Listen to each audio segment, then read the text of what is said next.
Ako po'y kakain na mga kaubayan, pero ang ulamin ko po ay puro mga gamot, pampalakas, pampasigla, pampatibay, pamparami ng katas, pampatigas ng mga butotoy ng mga kalalakihan. Ito po yung mga pinapalabas ko pong lagi. Ang tinutukoy ko po ay itlog ng tuna. Ito po, itlog ng tuna. Yan, itlog ng tuna. Itlog ng malalaking isda mga kaubayan. Yan. In-steam ko lamang po ito, hindi po luto ito. Steam po. Kasi po, nandun po yung bisan niya pag naka-steam po. Yung medyo hilaw-hilaw pa po mga kaubayan, katulad po nito, ayan o, medyo hilaw-hilaw o. Oh, masarap.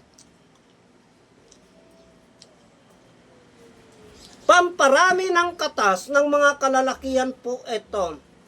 Yung mga hindi nagkakaanak. Ganyan lamang po ang proseso ng pagkain niyan. Huwag gaano pong luto. Yung naka-steam po lamang yan mga kaubayan. Kasi pag luto na po yan, ay patay na po yun. Hindi na po pampalakas yan. Ngayon, ito naman po, ang kasama niya po, ito, ay itong bulaklak ng kalabasa. Puro-puro po ito. Ayan o, bulaklak ng kalabasa.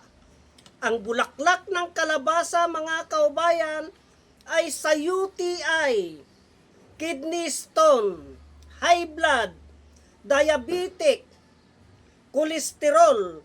Ganyan lamang po, sinasabawan ko po yan. Itong sabaw niya po, yun po, andito na po yung bisan niya.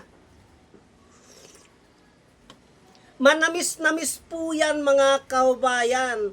Ganyan lamang po, pag ginagamot mo po yung iyong sarili. At para tumalab po yung mga halamang gamot mga kaubayan, puro-puruin po natin yan.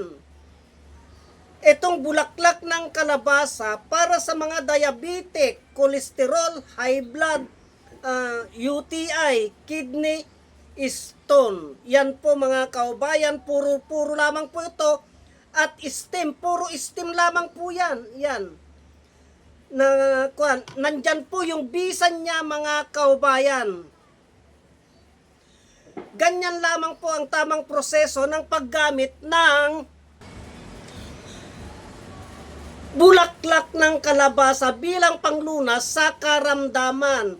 Yan po, itlog ng tuna, pampalakas ng katawan, samahan po ng kilawin. Kilawin na tuna, ito po yan, kilawin na tuna, na isasawsaw ko lamang po sa sawsawan na ganyan yan. Puro pampalakas ng katawan yan mga kaubayan. Sarap. Kaysa yung nag-inom pa po kayo ng kung ano-ano po dyan, di yung solidin na po ninyo, wala pong chemicals yan. Kung gusto po ninyo talagang lumakas ang inyong mga pangangatawan, sa mga kalalakihan, yung inyong butotoy na kuluntoy, ganyan lamang po daanin nyo sa tamang proseso. Wala pong halong biro yan mga kaubayan, kasi yan po ang mga ginagamit ko. Bilang pampalakas ng katawan ko sa edad ko na ito, na 68 na po ako, hindi nyo po ako makikitaan ng hina sa katawan. Active pa po ako, malakas pa po ako. Paano po kasi puro mga gamot po ang ipinapasok ko sa loob ng aking katawan. Katulad nito, mga kaubayan. Masarap. Kaya wala pong masama kung subukan po ninyo, kasi po, nandyan lamang po yan sa palengke, nabibili.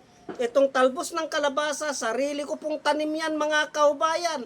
Pipitasin ko lamang po yan. O, may gamot na po ako. May ulam pa po ako. Ganun lamang po yan. At hanggang dito na lamang po at marami pong salamat.